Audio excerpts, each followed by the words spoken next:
estudar por eventos, porque várias coisas, a gente vê que lá no Apocalipse, se você lê o Apocalipse, ele não está numa ordem cronológica, vai acontecer isso, como a gente vê em alguns livros da Bíblia, que está tudo numa sequência. Por isso que quando eu ensino a escatologia, que é o estudo sobre o fim, sobre as coisas que hão de acontecer, então eu ensino por eventos, porque fica mais fácil para os alunos criar uma sequência cronológica aqui na sua mente, tá? Então, a gente viu que o arrebatamento é um dos primeiros acontecimentos da escatologia. Só que antes do arrebatamento, a gente viu na aula passada que nós não sabemos o dia nem a hora que isso vai acontecer, mas que haveriam sinais. Jesus falou que haveriam sinais que apontaria para esse final. E nós estamos vendo no nosso cotidiano que sinais estão acontecendo, né? E nós aprendemos que os sinais estão acontecendo tanto no sistema religioso, dentro das igrejas, como apostasia, que significa pessoas que dão as costas para a verdade, para a palavra de Deus, serve a Deus por um tempo, depois desiste, dá as costas para Deus, e vai viver no mundão. E tem os falsos profetas, que é aqueles que introduzem heresias, mentiras dentro né, das igrejas, e a gente vê todas essas coisas acontecendo já. Portanto, a gente vê que se aproxima esse dia, mas eu não posso chegar aqui e falar, olha, vai ser tal dia ou tal dia, porque o próprio Deus falou que ninguém sabe o dia nem a hora. Por que Deus fez isso? Porque Ele quer que a gente viva esperando, né, nessa espera, mas que não seja uma espera de medo, de angústia. Eu acho que o ensino do livro de Apocalipse, de escatologia, tem que trazer para nós uma alegria, uma esperança, uma certeza de que coisas boas vão acontecer. Porque se nós cremos que Jesus é o nosso Senhor, nosso Salvador, o que nós podemos esperar dele? Só coisas boas. Então, o que há de ruim aqui na escatologia são coisas que virão por consequência das próprias escolhas do ser humano. Porque Deus deu a liberdade de escolha. Quem não escolheu Deus, quem não escolheu Cristo como Senhor e Salvador, eles vão só ter a consequência das suas escolhas. Não é que Deus ele quer o mal das pessoas, ele não quer. Tanto que ele veio aqui, ele desceu aqui em forma de homem e morreu na cruz para nos resgatar, para que a gente possa ter uma vida eterna com ele. Então, tudo que de bom existe, todas as coisas maravilhosas, é Deus querendo proporcionar para nós o tempo todo. Agora, tudo que de ruim, que às vezes dá errado, dá de uma forma triste, é consequência das escolhas do próprio homem. Então, eu quero despertar em vocês para assistir essa aula com alegria, sabe? Igual eu falei nas outras aulas, como se a gente estivesse arrumando as malas para uma viagem inesquecível, maravilhosa, preparando a casa para receber uma visita que você ama muito. Então, para mim, o arrebatamento significa isso, tá? Tá travando um pouco o vídeo, né, Daniel? Você tá, só eu que estou vendo eu travando aqui ou alguém está percebendo? Alguém fala aí, manifesta.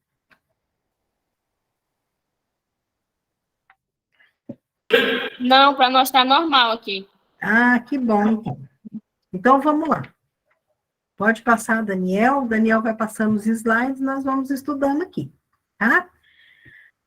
Aqui eu coloquei essa imagem, né? Porque mais ou menos eu imagino que pode ser isso, o encontro dos santos. Quem são os santos? Os santos, a Bíblia fala que são todos aqueles que foram santificados, que a palavra santo significa separados. santificado, separado pelo sangue de Cristo. Quando você crê em Cristo como Salvador, você é santificado, você é santo, você não é por si mesmo, mas por Cristo você se torna santo. Então, o arrebatamento nada mais é do que o encontro dos santos, dos salvos, daqueles que entregaram suas vidas a Cristo. Nós vamos encontrar com o Senhor nos ares, né? Parece até estranho aqui, né? Todo mundo assim, mas eu acho que vai ser.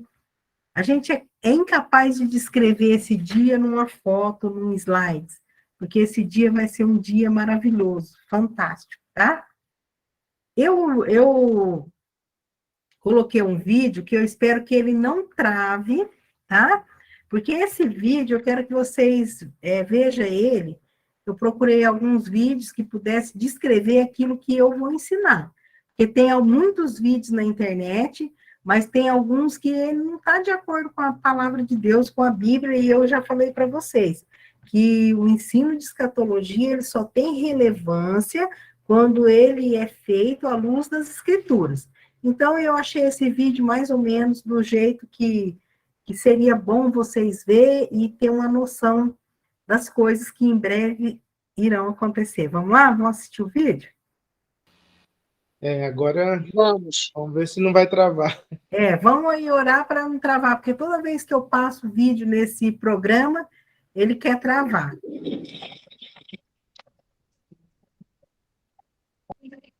Aqui não está passando som. O que é o arrebatamento da igreja? O que acontecerá? Veja o que a Bíblia diz. João capítulo 14, versículo 3. E se eu for e vos preparar lugar, virei outra vez e vos levarei para mim mesmo, para que onde eu estiver, estejais vós também. O arrebatamento da igreja será tão repentino que não haverá chance para arrependimento ou preparo de última hora. 1 Tessalonicenses capítulo 4, versículos do 13 ao 18.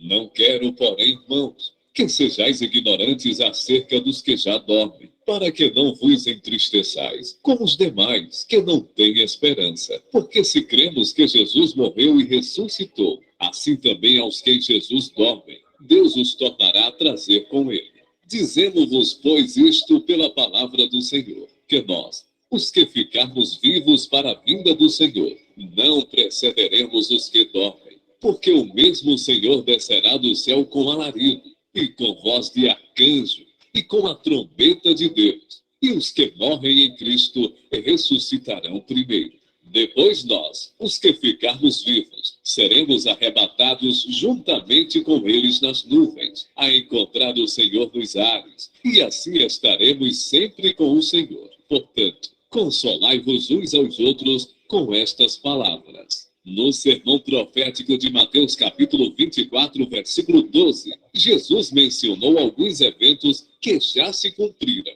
como, por exemplo, a destruição de Jerusalém, que aconteceu nos anos 70 depois de Cristo. O mestre também falou a respeito de eventos que aconteceriam em um tempo determinado pelo Pai, mas não revelado a nós, como o dia do arrebatamento da igreja. Esse evento tão aguardado pelos cristãos de todos os tempos será a completude da nossa salvação. Por isso, almejamos esse dia, quando seremos transformados, que receberemos um corpo glorificado.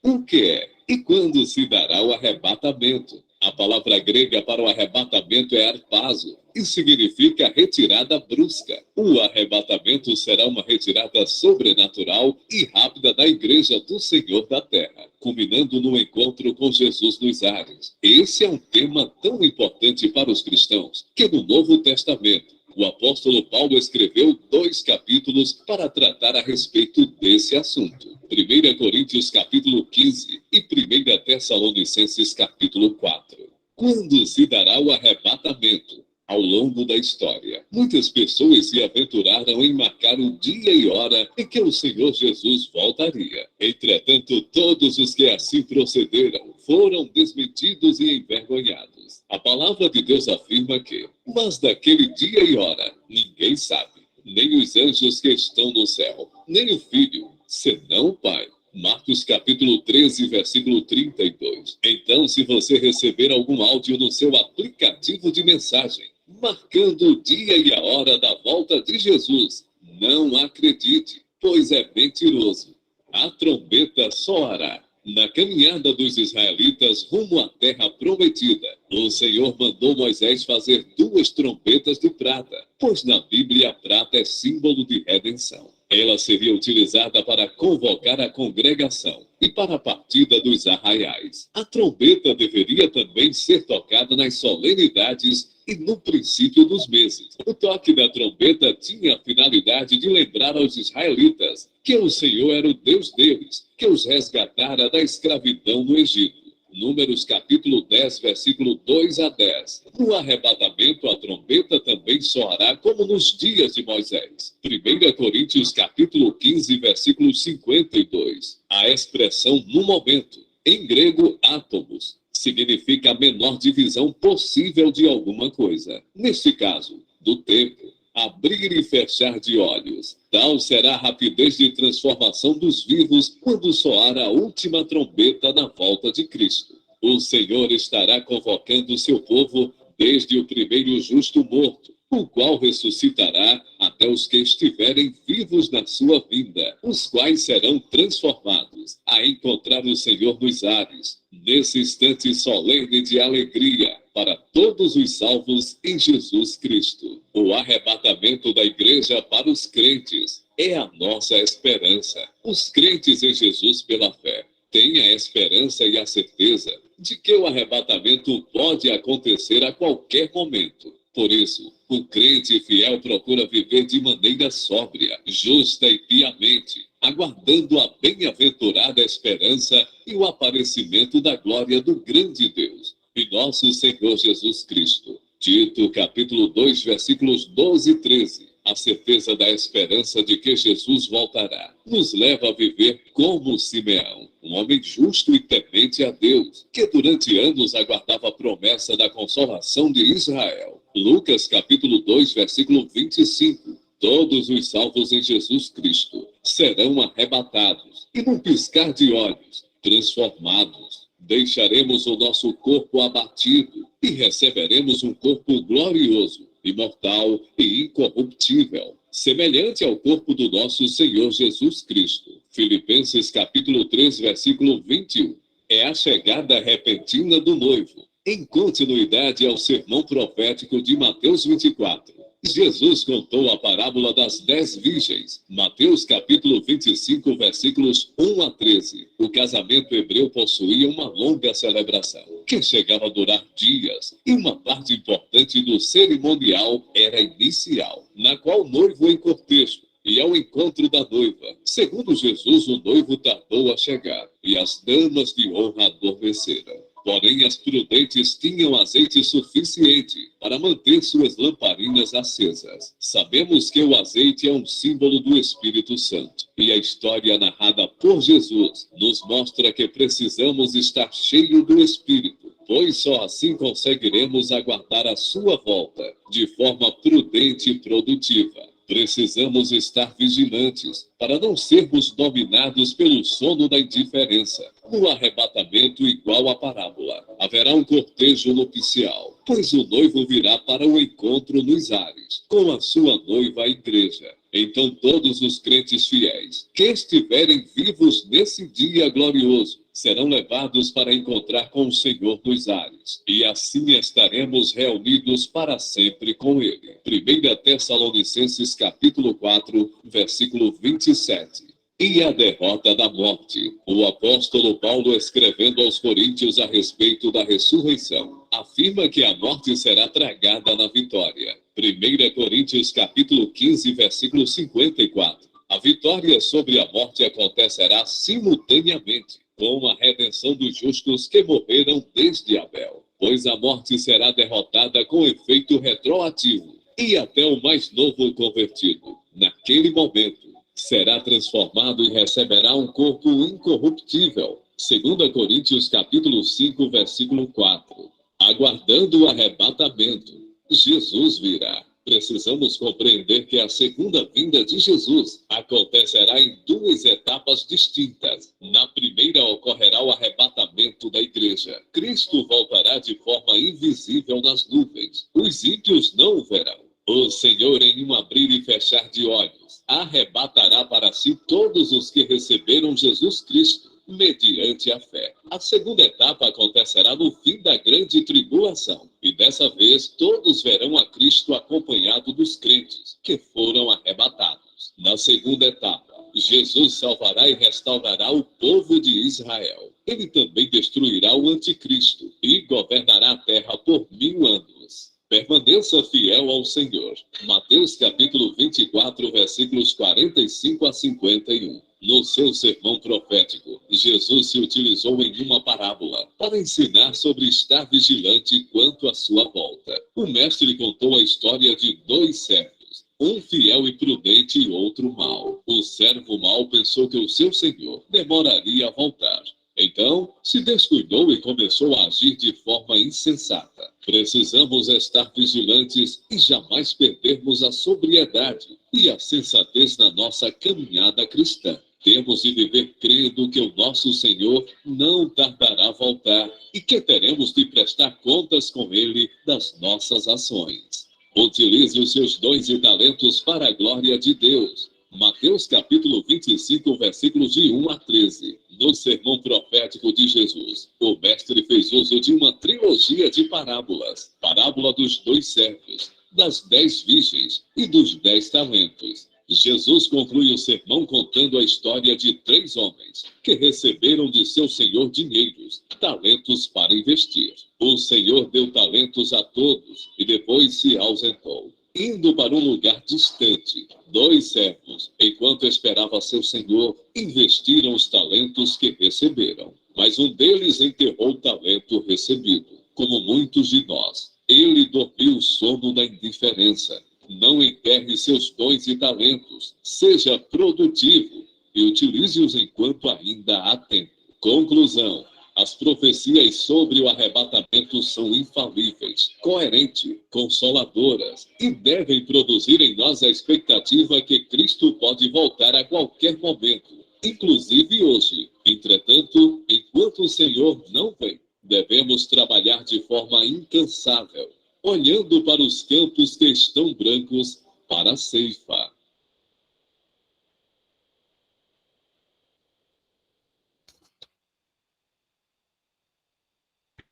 Muito bem.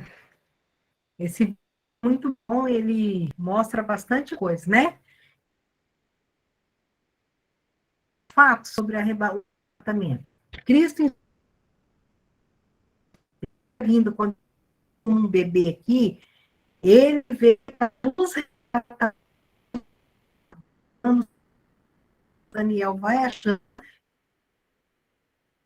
Primeiro, para nos resgatar do pecado, porque quando o homem escolheu, ele tinha um livre-arbítrio, ele escolheu Satanás, quando ele desobedeceu a Deus, ele estava fazendo uma escolha lá no Éden. Ele escolheu, ele estava na presença de Deus, ele tinha tudo que ele precisava, a comunhão com Deus, ele já era eterno, Deus nunca criou o homem querendo que ele fosse mortal, mas o próprio Adão e Eva, eles perderam a vida eterna, a imortalidade, por causa da escolha do pecado. Ele perdeu a comunhão com Deus e ele perdeu o paraíso, que era um lugar que não faltava nada, maravilhoso.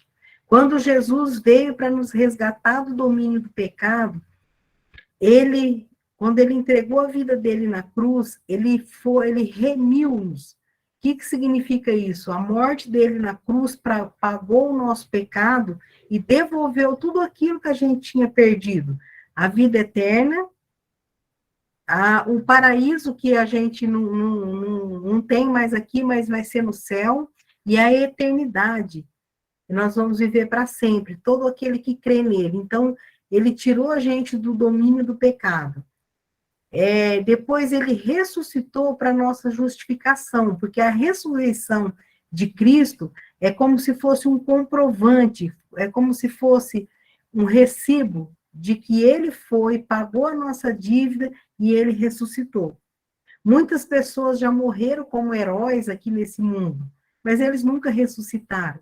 Só quem tinha o poder de dar vida e tomar de volta era Jesus, porque Jesus é Deus, né? É o Deus que se fez carne e habitou entre nós para tirar a gente do domínio do pecado. Por isso, ele mesmo disse, ninguém toma minha vida, eu dou livremente. Ele deu a vida dele em resgate pela nossa, para nossa justificação. O que é a justificação?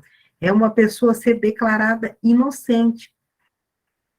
Por nós mesmos, nós nunca poderíamos ter esse título de justificado, porque nós somos pecadores e vamos ser até a morte. Mas em Cristo Jesus, nós somos justificados, somos declarados inocentes. Por quê? Porque o nosso pecado já foi colocado, imputado em Jesus, na morte dele. E toda a pureza de Cristo foi colocada em nós, a santidade de Cristo. Por isso Deus nos chama de santo, sendo que nós somos pecadores, porque quando ele olha para nós, ele não vê o nosso pecado, mas ele vê Jesus, ele vê a pureza do Filho dele, que tomou o nosso lugar e morreu por nós. Então, nós somos tirados do domínio do pecado, ele ressuscitou para declarar a nossa inocência, quer dizer, ele não encobriu o pecado, como muitos juízes injustos, né, engaveta a causa ou erra no julgamento, não. Jesus, ele pagou o pecado e ele justificou a gente, porque ele cumpriu a nossa dívida, então foi totalmente paga. E depois ele funda a sua igreja, ele inicia lá em Mateus 16, 18, ele vai chamando cada um, os 12 apóstolos, que foi sua primeira igreja. Se você quiser saber quando que começou a igreja de Cristo, ela não tinha o nome de batista, metodista, católica, adventista, a igreja de Cristo, eram os 12 apóstolos, que ele chamou de sua igreja.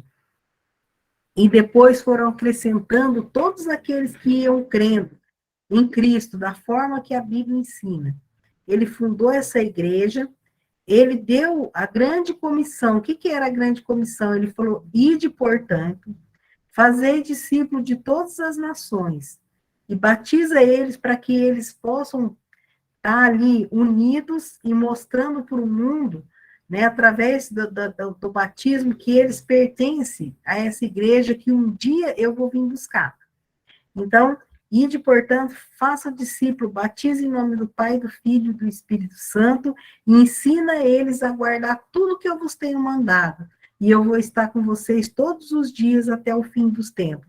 E depois que ele deu essa ordem para a igreja, que eram os 12 apóstolos, ele ascendeu ao céu. No livro de Atos, capítulo 1, de 7 a 11, fala que Jesus estava falando com eles e, de repente, uma nuvem ocultou. E quando essa nuvem ocultou, apareceram, eles ficaram todos, né, olhando para cima com a boca aberta, e aparece 2 anjos e diz assim, não fique assim, porque da mesma forma que vocês estão vendo ele subir, ele vai voltar sobre as nuvens, tá? Para arrebatar todos aqueles que crêem nele.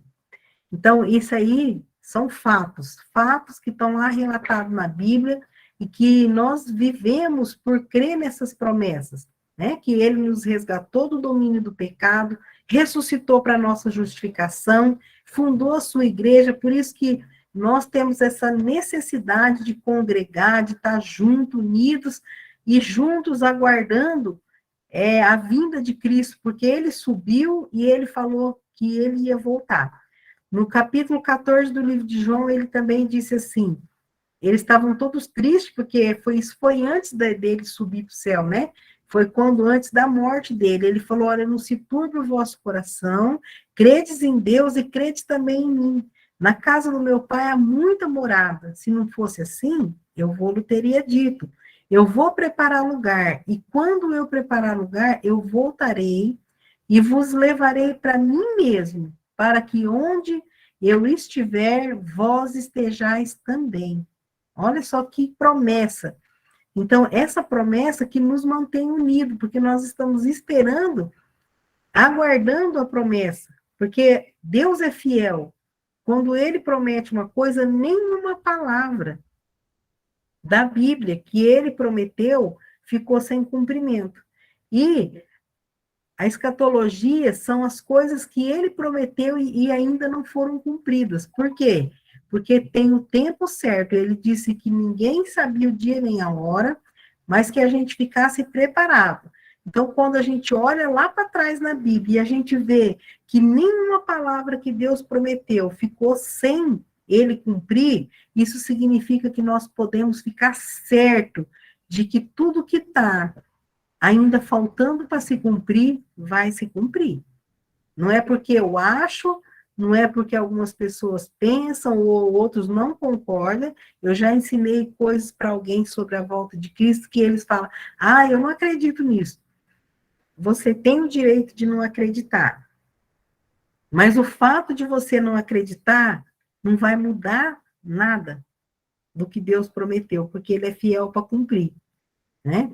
Você pode achar tão estranho, porque nós vamos estudar tanta coisa legal aqui daqui para frente, que eu amo esses estudos.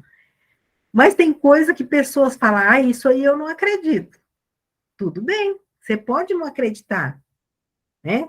Você, por exemplo, se uma pessoa resolver subir num prédio e falar, eu não acredito que se eu me jogar daqui, eu vou morrer. Tudo bem, ele pode não acreditar, mas se ele se jogar, ele vai morrer. E o fato dele não acreditar que ele vai morrer, não vai mudar a lei da gravidade. Ele vai cair e vai morrer, né? Então, a mesma coisa são como as promessas de Cristo. Se você não acreditar no que está aqui, não vai mudar. Ele vai voltar porque ele é fiel e ele tem cumprido, através do tempo, tudo aquilo que ele prometeu, tá? Eu não estou lendo todos esses versículos, que nós vamos ler alguns mais para frente que já estão aqui, tá? Depois você pode pegar o slide e lá ver esses versículos. Então, a promessa que ele fez, que é um fato, ele falou, ele voltará para arrebatar os salvos nas nuvens. 1 Tessalonicenses 4,16 fala que quando a trombeta soar, e essa trombeta vai soar, então, aqueles que morreram crendo em Cristo em toda a era passada, eles vão ressuscitar primeiro. Aí você fala, mas como que vai ressuscitar? Tem pessoas que foram jogadas no mar, sepultadas no mar. Tem pessoas que foram queimadas. Como Deus vai fazer isso? Bom, para ele não foi nada difícil ele pegar um boneco de barro que ele amassou, soprar no nariz daquele boneco, eu falo um boneco que era o Adão, e dar vida para ele. Se você olhar para a ciência, você vai ver que todo o nosso corpo todo o nosso corpo é formado por partículas invisíveis. Tudo aquilo que é visível foi feito do invisível, né? Como passou no vídeo, os átomos, as células, quem vê a olho nu essas coisas? Deus, ele não precisa do seu corpo lá no cemitério para ele ressuscitar você. Se ele pode tomar o seu DNA e fazer um corpo, e o teu espírito, que já está lá no céu, se você morrer antes do arrebatamento, vir e encontrar com o seu corpo, e você subir com um corpo igual que você já tinha, só que glorificado, onde não vai haver mais morte, mais dor, mais doença, e vai ser uma eternidade, vai ser maravilhoso. Então, Deus é Deus. Para você acreditar em todas as coisas que falam sobre na escatologia, no Apocalipse, você precisa ter fé. Sem fé é impossível agradar a Deus, né? E aqui fala também que depois que ele arrebatar nas nuvens, 7 anos depois, né? E que 7 anos depois ele vem à Terra de novo para instaurar um milênio. Então, todas essas coisas aqui, não é para vocês ficar preocupados, porque aqui é um resumo do que nós vamos aprender. Só que depois nós vamos aprender coisa por coisa, né? Nós vamos aprender sobre o arrebatamento, depois os 7 anos que está escrito aqui, que vai haver uma grande tribulação sobre a terra, e depois que passar esses 7 anos, Jesus volta novamente. Então, nós vamos ver que tem dois aspectos sobre a vinda de Cristo. Então, não se preocupe, porque nós vamos estudar devagar, tirando as dúvidas. O que eu quero aqui é que você preste atenção e tenha paciência, tire as dúvidas para você aprender, porque é muito importante aprender esse assunto, tá? Então, aqui no capítulo 19 de Apocalipse, 11 e 15, fala da segunda... na verdade, ó, vamos contar. Primeiro ele veio como um bebê, nasceu aqui, para tirar a gente do domínio do pecado, para salvar a gente. Depois ele vai vir sobre as nuvens para nos arrebatar. É como se ele fosse guardar a gente por 7 anos lá no céu, porque ele tem que fazer algumas coisas aqui na terra. Tratar com aqueles que não creram, tratar com o povo de Israel, e esse período é chamado de grande tribulação. Quando finda esses 7 anos, ele volta de novo, mas aí ele não volta para arrebatar, ele vai voltar já com os salvos que subiu no arrebatamento. Então, entenda bem, primeiro, o arrebatamento, Cristo vem buscar sua noiva. Depois de 7 anos, ele desce com a esposa já, porque vai haver lá um casamento no céu, de Cristo com a igreja, que a igreja representa a noiva de Cristo, aí ele já volta com a esposa para reinar 1000 anos sobre a terra, tá? Não se preocupe que nós vamos ver detalhadamente depois. Pode passar, Daniel. Agora, durante o tempo que eu estiver falando, e se você quer fazer perguntas, você coloca uma mãozinha aí, levanta sua mãozinha, porque eu gosto muito quando vocês participam da aula, porque fica mais emocionante e você pode ajudar a tirar dúvida de outras pessoas, certo? Então, vamos lá. As duas fases do arrebatamento. Pode falar. Tem alguém querendo falar? Catiele, você quer fazer uma pergunta? Não, professora, é que eu toquei aqui sem querer, perdão. Ah, tá bom. Então, nós vamos entender as duas fases do arrebatamento. Tá. Primeiro, Cristo vem buscar a noiva. Quem é a noiva? Vamos ver se... A igreja. A igreja, muito bem. A noiva é a igreja de Cristo. Ele chama de noiva. Por isso que ele fala que a noiva tem que estar preparada, porque você aí já sabe como é que funciona, né? Quem já casou, quem está pensando em casar, o dia do casamento é um dia especial, a noiva vai lá, arruma o cabelo, faz maquiagem, compra um vestido bonito. Então, assim, nós precisamos de nos preparar para encontrar com o noivo que é Cristo, tá? Primeiro, ele vem buscar a noiva para o casamento que vai ter lá no céu. Depois, 2, Cristo volta à terra com a esposa, porque já houve o casamento no céu, e ele vem com a esposa para quê? Porque nós vamos reinar aqui no milênio, por 1000 anos. Antes que esse mundo... Por isso que os outros falam, o mundo vai acabar, eu acho que o mundo vai acabar logo. Então, antes desse mundo todo ser destruído, vai acontecer muitas coisas ainda, tá? É preciso distinguir os 2 momentos da vinda de Jesus. O arrebatamento, que vai ser nos ares. Jesus não toca o pé dele aqui nessa terra, como ele tocou quando ele nasceu como homem aqui. Então, nós vamos encontrar o Senhor Jesus nos ares. Eu quero que o Daniel coloque esse versículo para mim.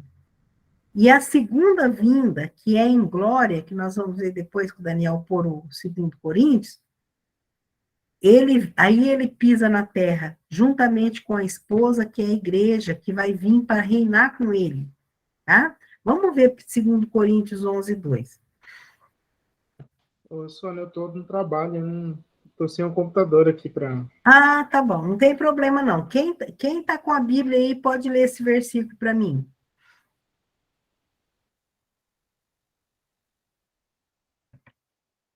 Alguém trouxe a Bíblia ou não? Se quiser, eu já abri aqui.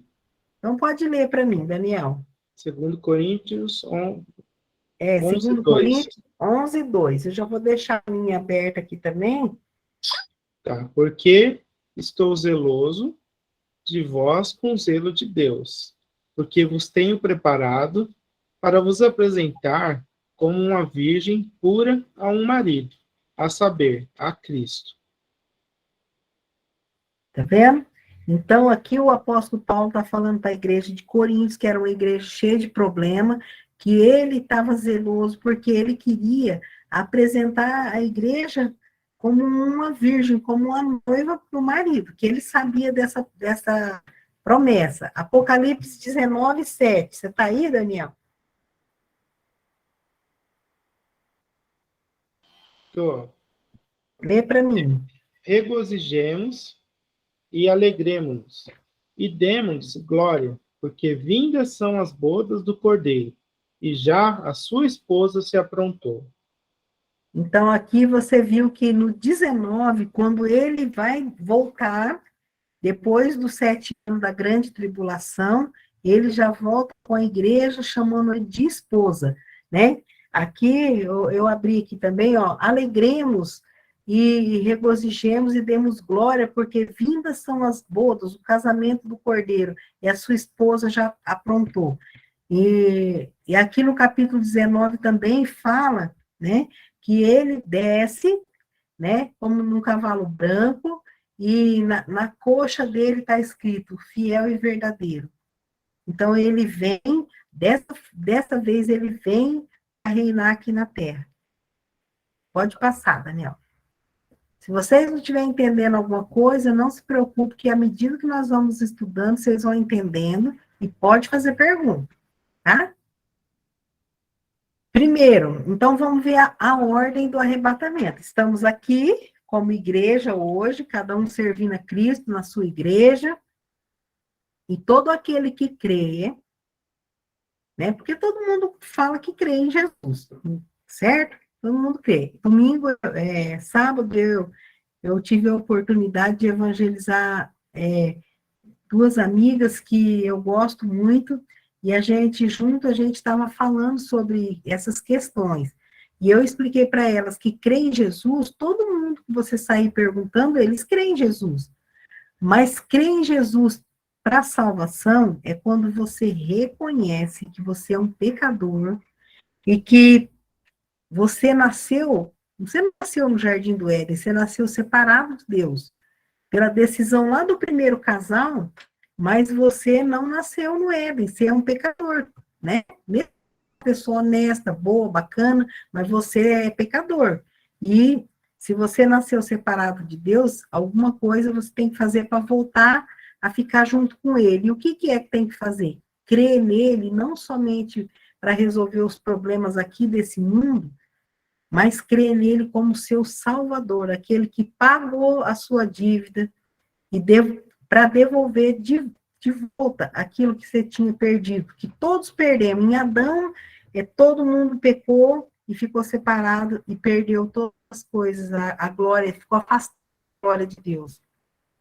E quando a gente crê, a gente está de novo pronto, recebe o Espírito Santo, que é o selo da nossa redenção, é como se fosse uma garantia, que quando vier o arrebatamento, como Deus vai saber quem creu ou não creu, a gente começa a pensar tanta coisa, mas o Espírito Santo, que é depositado aqui no nosso coração, no momento que a gente recebe Cristo como Senhor e Salvador, não só aquele que ajuda a gente né, desse mundo, mas aquele que pode te dar a vida eterna. Ele falou, eu lhes dou a vida eterna e ninguém arrebatará da mão do meu Pai.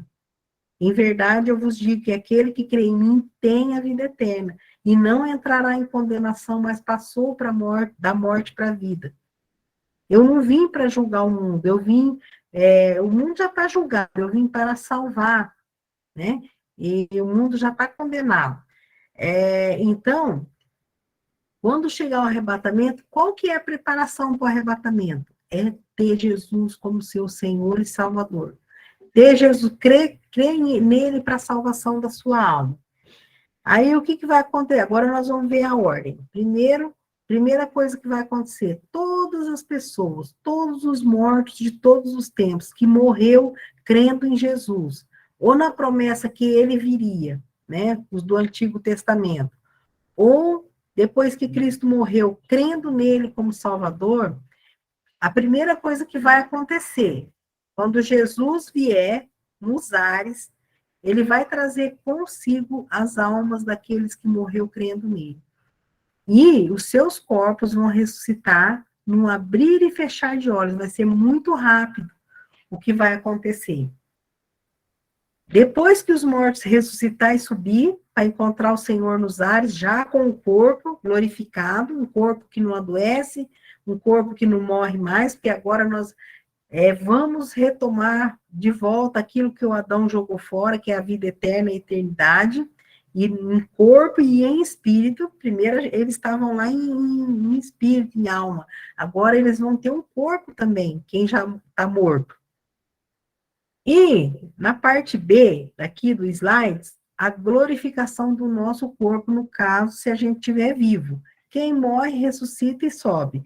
Quem estiver vivo, o corpo vai ser glorificado. O que significa isso?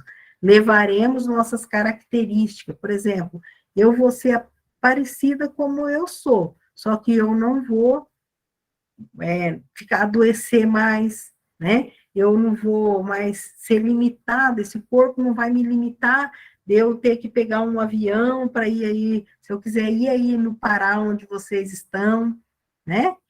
Queria tanto ir aí, mas eu tenho que ter dinheiro, pagar uma passagem, ó, meu corpo glorificado vai me deixar eu veloz, como Jesus, porque nós sabemos disso, porque quando Jesus ressuscitou, ele estava aqui, daqui a pouco ele já estava lá.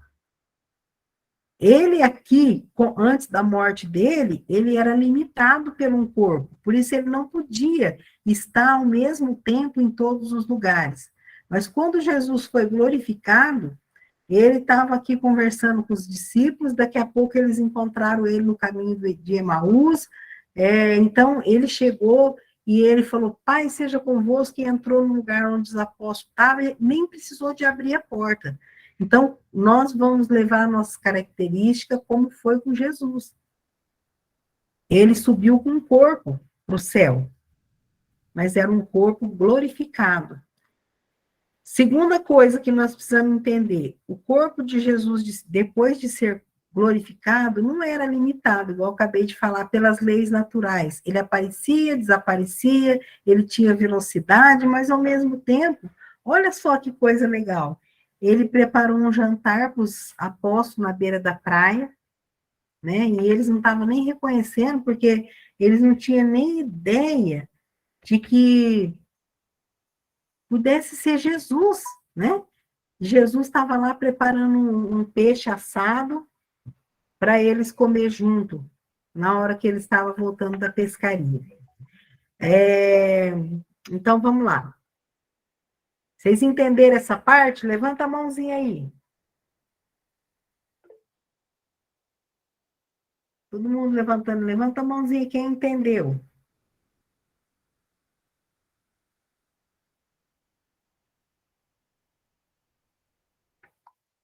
Gabi, mais 4. Entendeu? Muito bem. Então, tá bom. Então, vou continuar. Então, agora, vamos entender. Vocês devem estar se perguntando assim, bom, todo mundo vai ressuscitar? Né? Então, todo mundo vai ter a ressurreição, todo mundo vai ressuscitar. Não, na 1 Tessalonicenses 4,14, o Daniel, você pode ir lá? Já abri. Uhum. Porque, se cremos que Jesus morreu e ressuscitou, assim também aos que já dormem, aos que em Jesus dormem, Deus os tornará a trazer com ele. Tá vendo? Esse dorme aí não é dormir, igual deve estar um monte de gente com sono aí hoje. Não, não é isso, não. É morrer, o significado aqui é morrer. Então, os que morreram, Cristo trará em sua companhia o espírito daqueles que morreram no Senhor, quer dizer, os salvos. Então, e os ímpios, né? Leu 4,16. Porque eu, mesmo Senhor, descerá do céu com alarido, e com voz de arcanjo, e com a trombeta de Deus, e os que morreram em Cristo ressuscitarão primeiro. Tá vendo? Então, primeiro, os que morreram em Cristo. Então, haverá duas ressurreições. Primeiro, do salvo no arrebatamento. Quem morreu sem aceitar Cristo como Salvador, ele não vai ressuscitar na primeira ressurreição, que é essa aqui, no dia do arrebatamento. O túmulo que não se abrir, não sair lá a pessoa ressuscitada, é o túmulo daquele que não recebeu Cristo como Salvador, não creu, tá? Não é salvo. Então, o que vai acontecer com essas pessoas? Nós vamos ver mais para frente. Passa aí, Daniel. Por favor. Quando Jesus voltar, os mortos em Cristo ressuscitarão primeiro, incorruptível, quer dizer, num corpo que não vai mais adoecer, ele vai um corpo eterno. Em seguida, os salvos serão transformados e subirão ao encontro do Senhor. Isso aí a gente já viu, mas eu quero ler esse 1 Coríntios 15, 51, Daniel. Enquanto tudo isso acontece, Daniel está procurando lá. Enquanto tudo isso acontece, é uma coisa muito rápida, vai ser num abrir e fechar de olhos. Os que não creram em Cristo estão lá. A alma dele está no inferno e o corpo dele não vai ressuscitar na primeira. A Brenda ergueu a mãozinha, eu quero que ela faça a pergunta. Pode ficar à vontade, Brenda. Presta atenção para vocês aprenderem também. Não, Sônia, eu acho que eu deixei erguida a hora que você perguntou se a gente tinha entendido. Ah, bom. Eu fico tudo feliz quando vocês erguem a mãozinha, que eu falo, olha, eles vão interagir comigo, aí não é. Tá, vamos lá, Daniel, lê para mim, por favor. Tá, eis aqui vos digo um mistério. Na verdade, nem todos dormiremos, mas todos seremos transformados. Num momento, num abrir e fechar de olhos, ante a última trombeta, porque a trombeta soará, e os mortos ressuscitarão incorruptíveis, e nós seremos transformados. Muito bem, entenderam essa parte, né? Nem todos dormiremos, não é de dormir assim, não, é dormir de morrer, porque vai ter gente viva aqui para esse dia, né? Olha aqui, apenas os que morrerem em Cristo ressuscitarão antes do arrebatamento, né? Os que não morreram em Cristo, quer dizer, aqueles que não fizeram a decisão por Cristo, farão parte de uma segunda ressurreição. Então, a primeira ressurreição é de quem? De quem que é? Quem que vai ressuscitar na primeira ressurreição? Salvos. Oi? Os salvos. Os salvos. Muito bem, Cida. Em Cristo farão parte os que não morrerem em Cristo, os não salvos, farão parte da segunda ressurreição, que se dará antes do juízo final. Eles vão esperar um milênio, eles vão demorar muito tempo ainda para ressuscitar, porque a alma dele, o espírito dele está lá no inferno, eles vão ressuscitar também. Sabe para quê? Para ganhar um corpo e voltar lá para o lugar de condenação. Não é triste isso? Essa é uma parte que eu fico triste, porque eu sei que Deus não quer que isso aconteça, que a vontade de Deus é que todos cheguem no conhecimento da verdade, que todos sejam salvos, mas ele deu a escolha, a capacidade de escolher. Então, nem todos vão escolher Cristo. E quem não escolheu Cristo, infelizmente, eles vão receber um corpo que vai queimar para todo sempre. Em 1 Coríntios 15, 53, está escrito, porque convém que isto aqui, ó, que é o nosso corpo, que é corruptível, que adoece, morre, se revista da incorruptibilidade, que é quando Deus vai transformar esse corpo abatido num corpo que é eterno. E que isto, que é o nosso corpo, que é mortal, se revista da imortalidade. Paulo enfatizou a esperança que tinha em outra ressurreição, né? Filipenses 3,11, ele chamou de redenção do nosso corpo. Eu vou achar o Filipenses 3:11 e o Daniel Romanos 8:23 aqui para ler.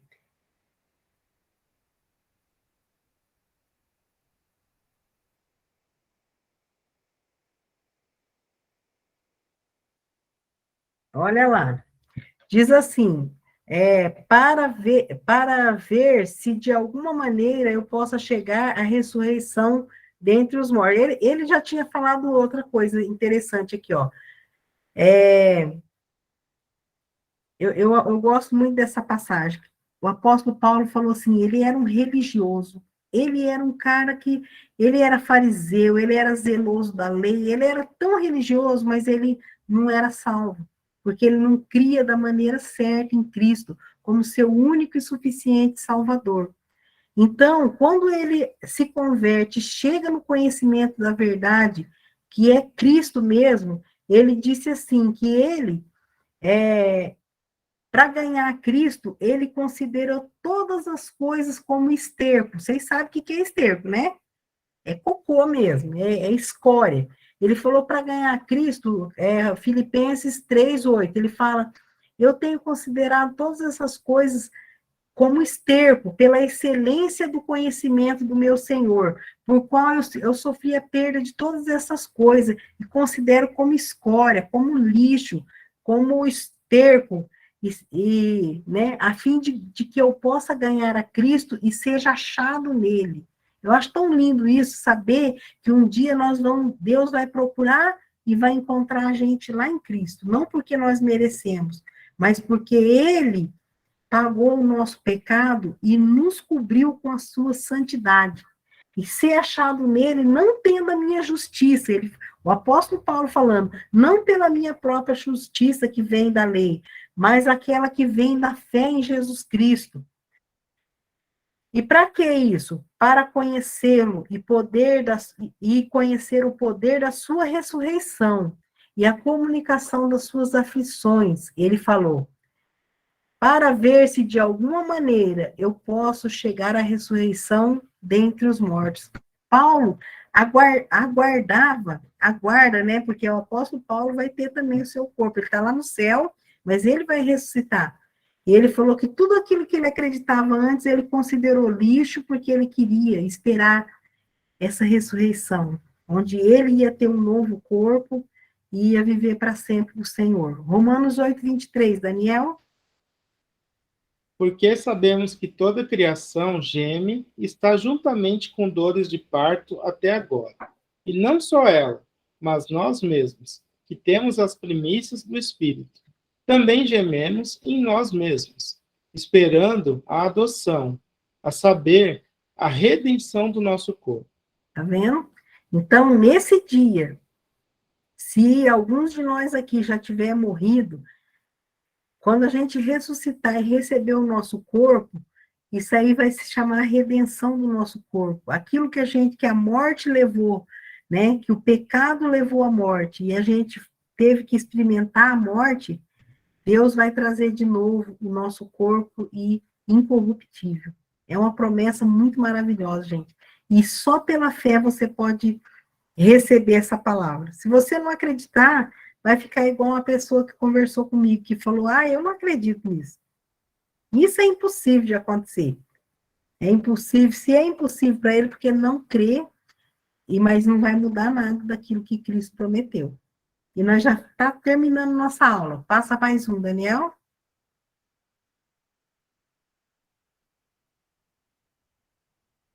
Tá aí, Dani? Já passei. Já passou. Passou tão rápido como um abrir e fechar de olhos, eu nem vi. A primeira ressurreição é a da vida, tá? E contempla o quê? Cristo, a primícia dos que dormem, dos que morreram. Cristo foi o primeiro a ressuscitar.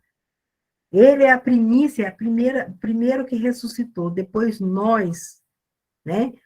Depois nós, se tivermos mortos na vinda dele, se tivermos vivos, nós vamos ter um corpo glorificado. Depois, contempla também os santos, que são os salvos, né? Que são os que morreram crendo em Cristo, os santos que saírem do sepulcro depois da ressurreição de Cristo, Lá em Mateus 27, 52, 53, o Daniel puder procurar para mim, o significado desse evento é o prenúncio profético de que a morte e a ressurreição de Cristo garante a nossa ressurreição gloriosa na sua vinda. Então, se Cristo não tivesse ressuscitado, seria vã a nossa fé.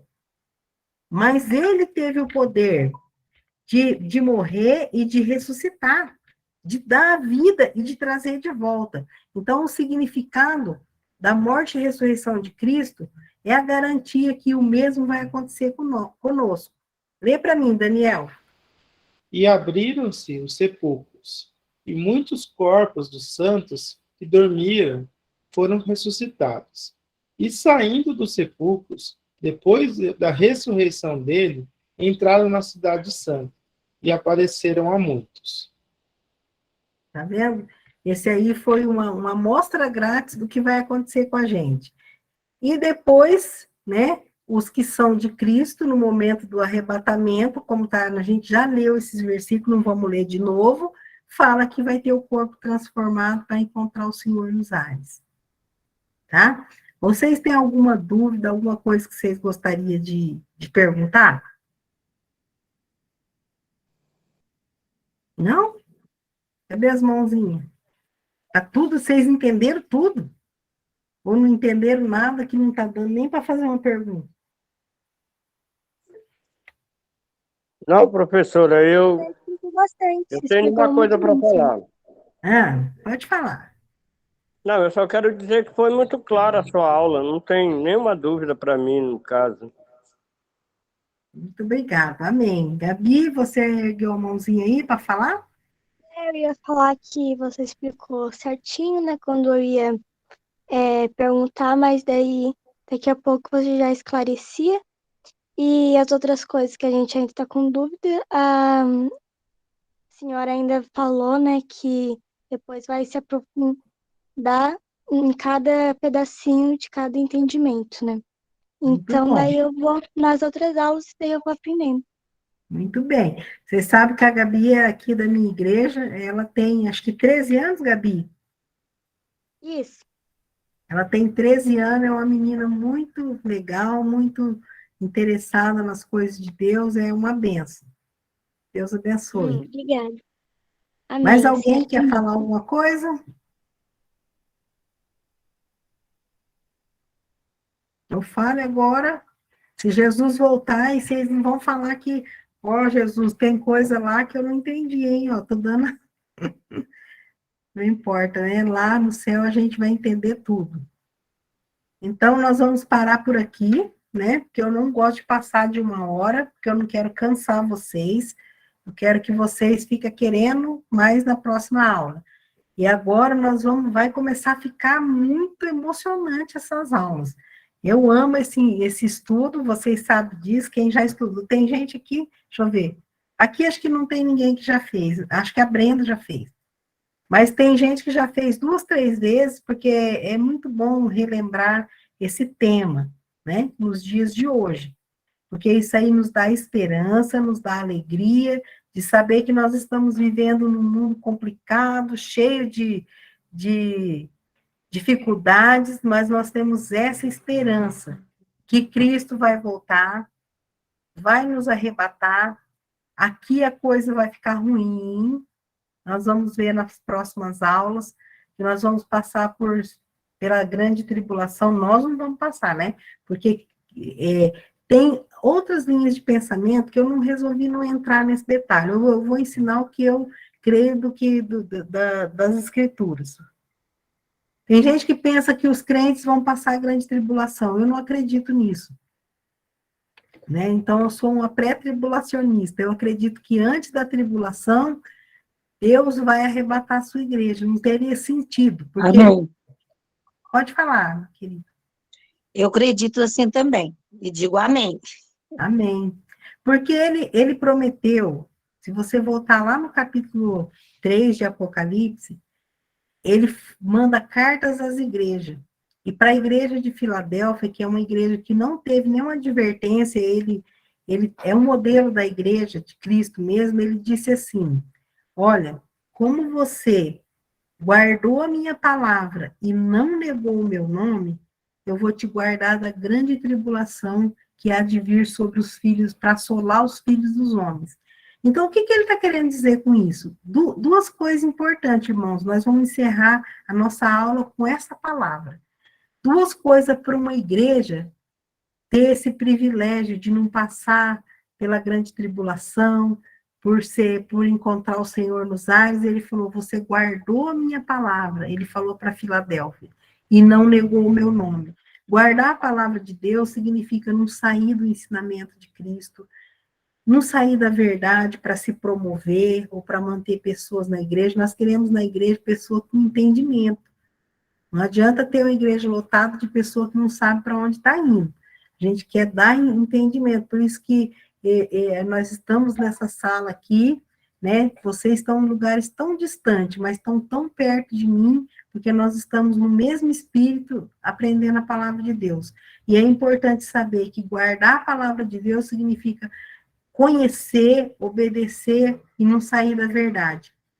E não negou o nome dele, quer dizer, pregou a palavra dele para todo mundo. Então, o trabalho da igreja verdadeira é guardar essa palavra e não negar o nome de Cristo. Evangeliza, fala do Senhor, fala de Jesus, porque nós não sabemos o dia que ele vai voltar. E ele prometeu, né, que para todo aquele que crê nele, ele vai guardar da grande tribulação que há de vir sobre a terra, que nós vamos falar na próxima aula desse período, tá bom? Então, que Deus abençoe cada um de vocês, um abraço, um bom final de semana na sua igreja, aonde você estiver, glorifique o Senhor, fala Deus do abençoe. Senhor. Bom final de semana para cada um. Vovó.